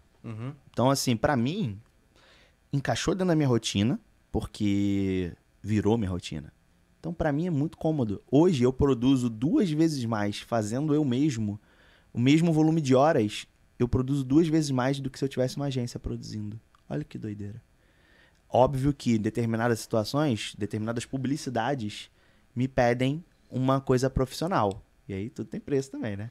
Mas, no geral, primeiro, Eu investi em material, eu tenho luzes profissionais, comprei um celular dedicado que tem um sensor maior para captar mais luz, tenho tripés bons, você entendeu? Eu investi muito. Estrutura, né? Eu investi e tenho um conteúdo que as pessoas entendem que para rede social tá muito bom.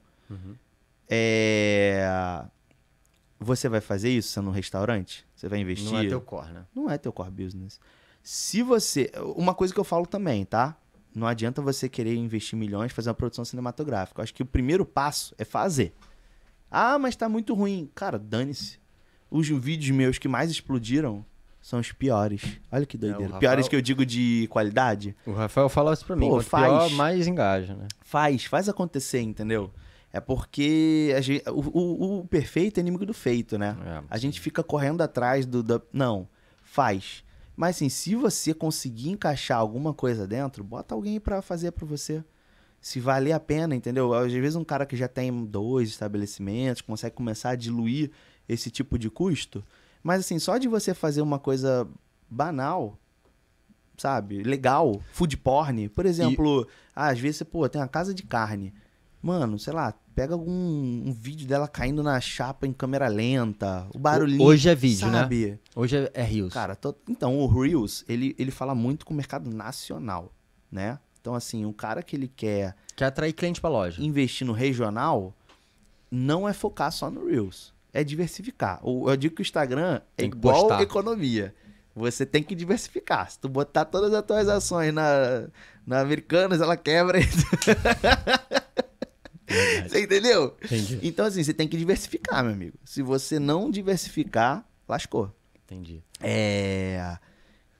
Então, tem que saber usar um carrossel, tem que saber usar um post normal, tem que saber usar um Reels. O Reels, ele sempre vai te dar mais trabalho. A não ser que você use essas tendências, né? Às vezes é um videozinho de você dublando alguma coisa, um negócio de uma câmera lenta, entendeu? Sim. E o poder do Ads. Não adianta você achar que o orgânico vai fazer milagre. O Ads, inclusive, hoje, ele tá cada vez melhor. Porque ele, antes dele ir pro público geral, ele começa a pegar o teu público mais dentro do que você escreveu ali que tu precisa. Depois ele vai começar a entender esse público e pegar o público de fora. Então, entender como usa o Ads, tá? Se não souber estudar ou jogar pra mão de quem entenda. E diversificar. Não Legal. adianta você achar que, por exemplo, o Reels, ele às vezes tem uma imagem impactante, mas dependendo do que você vai fazer, os 3 segundos são os mais importantes, né? Então, assim, você tem que começar com aquele call to action, né? O cara tem que entender o que vai rolar. Então, o Reels, às vezes, não vai te pegar tão rápido quanto você soltar uma foto ou uma frase, um não sei o quê, e que o cara vai ficar preso ali, entendeu? O Reels, ele já vai mudar para uma outra cena, dependendo. Qual é a tua mídia mais bombada? Pessoal. Hoje, os Reels, com certeza. Mas tem uma específica? Uma específica, quando eu fiz o palmito de bananeira. O meu tio tem uma casa que, no fundo, tem um monte de planta, né? Fica ali no Alto da Boa Vista. E aí dá muita bananeira, né? Muita bananeira. E a bananeira, o tronco dela a gente não vê, né? O tronco dela é subterrâneo. O que sai ali são as folhas enroladas e que nascem. Assim são as palmeiras, né? O que você come de palmito não é um tronco. São as folhas que estão enroladas e que não... Opa! E não saíram. Tava demorando pra acontecer. E não saíram ainda. Aí, toda vez que dá banana, a bananeira morre. E geralmente a galera joga fora a bananeira. Aí um amigo meu que é vegano tinha mandado um vídeo de palmito de bananeira. E aí um determinado dia eu tava na casa do meu tio, ele derrubou a bananeira. Aí eu falei, porra, tá aí, vamos fazer. Aí eu botei uma roupa meio de ir pro mato, entrei lá, a gente botou um fundo do Globo Rural e foi tipo o Rodrigo Hilbertzão, derrubando bananeira, abrindo e mostrando que dá pra fazer o palmito de bananeira. E é bom? Pô, muito bom. Achei E não que é explorado comercialmente. Ele não tem a textura igual, tá? Ele é um pouco mais esponjoso. Mas o sabor é idêntico. Idêntico. Não perde nada pro palmito de açaí ou pro punha. Tá? Não comam Jussara. Jussara é proibido, tá, gente? Hoje, deixa eu ver aqui quanto é que tá batendo. Mas eu acho que passou de 250 mil visualizações, alguma coisa Maneiro. assim. Uma coisa que eu ia te perguntar também é com relação a tendências de gastronomia. Tendências de gastronomia. 290 mil, com Maneiro. 11 mil compartilhamentos. Esse foi o maior. Maneiro. E o segundo maior foi o da batata pavê, aquela batatinha que é toda não sei o quê. Chegou em 170 mil pessoas. Mas o que é mais importante, só antes de eu entrar na coisa da tendência, é que todo mundo pensa em viralizar. E, cara, viralizar não é o caminho. É a constância, Porque, né? exatamente. Consistência melhor. Consistência. Por exemplo, outro dia eu postei aqui, um vídeo de uma... Foi 2 dias atrás, sei lá. Eu postei a cebolinha glaciada. Ela chegou aqui... A minha média, tá? Minha média tava em 6 mil visualizações, mais ou menos. E aí, de vez em quando, sobe. Inorgânico isso. Aí, por exemplo, postei essa cebolinha, ele chegou em 26 mil visualizações. Aí postei... deixa eu ver aqui. Um steak tartar de aparas de mignon com tutano. Deu 13 mil visualizações. Então, assim, a constância é muito mais importante você ter esse acima da média todo dia do que você lançar um viral e depois ter uma merrequinha. Entendeu? É verdade. Então, é verdade. Eu posto praticamente todo dia. Vou voltar a fazer isso. Eu não tô postando todo dia. Amanhã, por exemplo, já não vai ter post. Mas hoje tem, confere lá.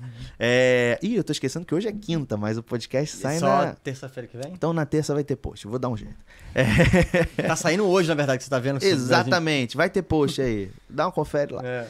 Mas o que foi muito bacana foi justamente isso. Quando eu comecei a aumentar essa frequência de publicação, eu comecei a aumentar um aumento recorrente.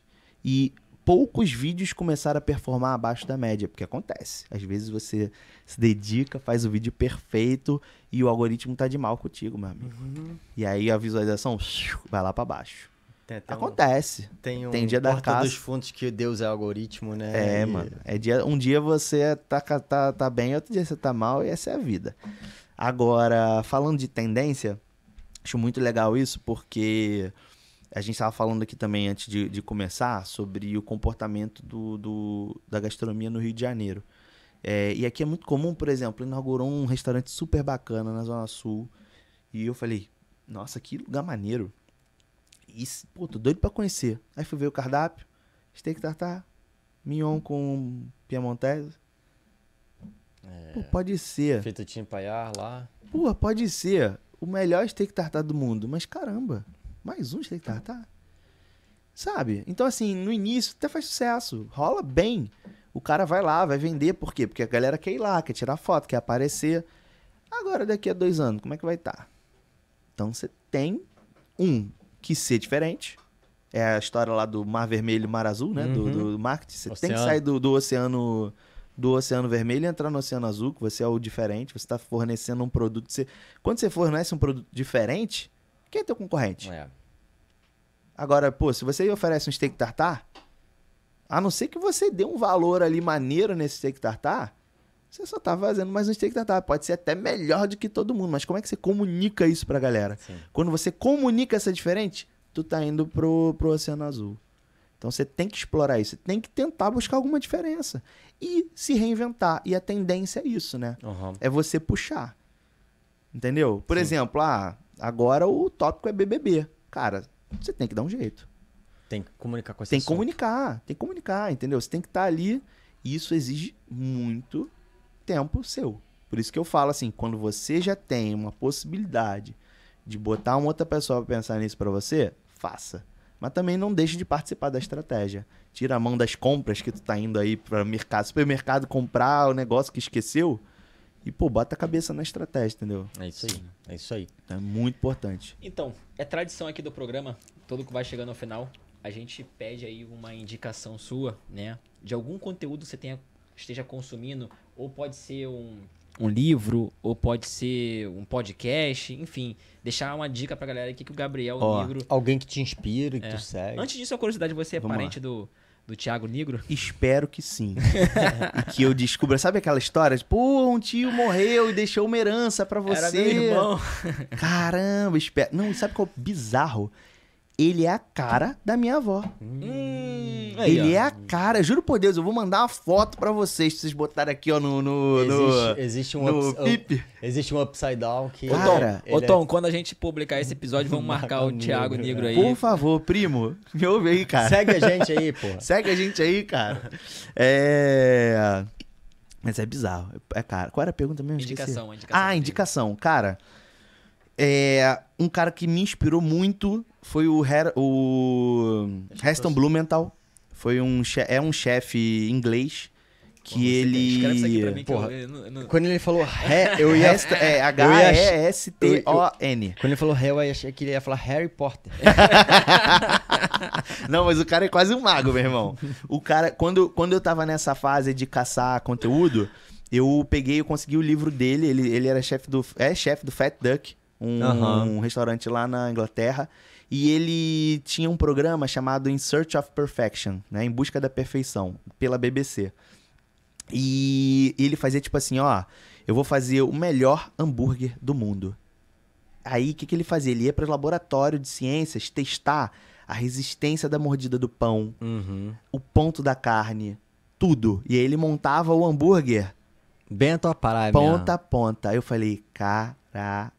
Enfim. O nerd do food. O cyberpunk, O nerd, a cozinha nerd. Aí, mesmo. e depois de um tempo, teve um cara chamado Nathan Mivrod, que era sócio da Microsoft, vendeu tudo, montou uma cozinha, e essa cozinha foi a base pro Modernist Cuisine, que é uma coleção de livros extremamente cara, mas muito valiosa. É assim, é um hub de conhecimento absurdo.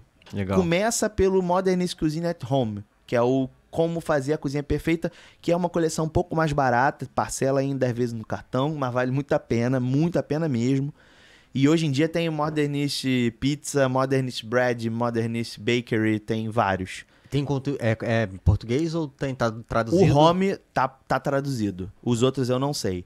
Agora, o cara que me levou muito para esse lado nerd da cozinha foi o Harold McGee, que tem um livro chamado Comida e Cozinha, que é literalmente a Bíblia de quem quer cozinhar bem. É a Bíblia mesmo. Você olha, é a Bíblia. É um livro desse tamanho, letras minúsculas e mega apertadas, porque se não fosse isso, ia ter 2 livros desse tamanho. Mas é incrível. É o cara que ele analisa assim, o lado da ciência mais minucioso da cozinha. E ele foi assim um pioneiro. Esse cara é um gênio. Agora, fora isso, eu gosto muito do conteúdo... Eu consumo muito YouTube. Eu não... É muito difícil assistir televisão. O YouTube tá ligado na minha televisão, assim, full time. Eu gosto muito do conteúdo do Chef Steps. Muito bom. Eles falam muito, por exemplo, sobre sous vide. Inclusive, eu até peguei o sous vide deles. Gosto muito do Chef Steps.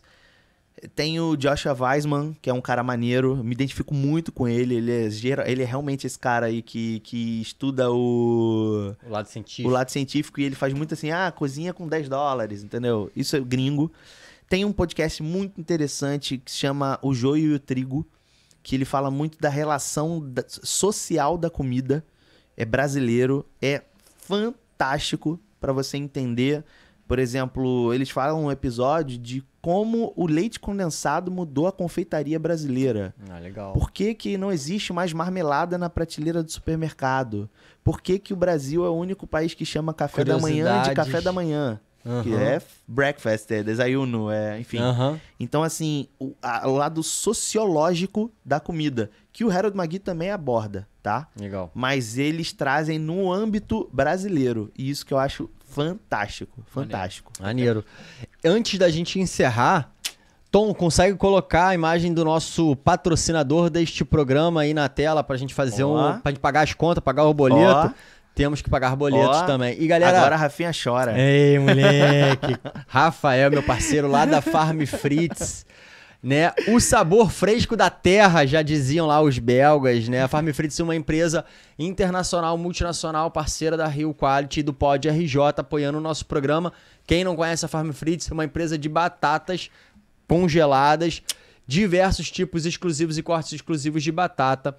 um produto totalmente de matéria-prima europeia que você encontra com exclusividade lá na Rio Quality, está nas melhores hamburguerias aqui do Rio de Janeiro e do Brasil e estamos dominando o mercado. Então você hoje está procurando exclusividade, produto com qualidade, com um bom sabor, de matéria-prima boa, Farm Frites na veia, quer comprar, só ligar para Rio Quality ou já me manda uma DM aí no Instagram, porra, amassa aí, vamos vender, vamos comprar, é nóis. E você que ainda não compra na Rio Quality, você não sabe o que está perdendo, né?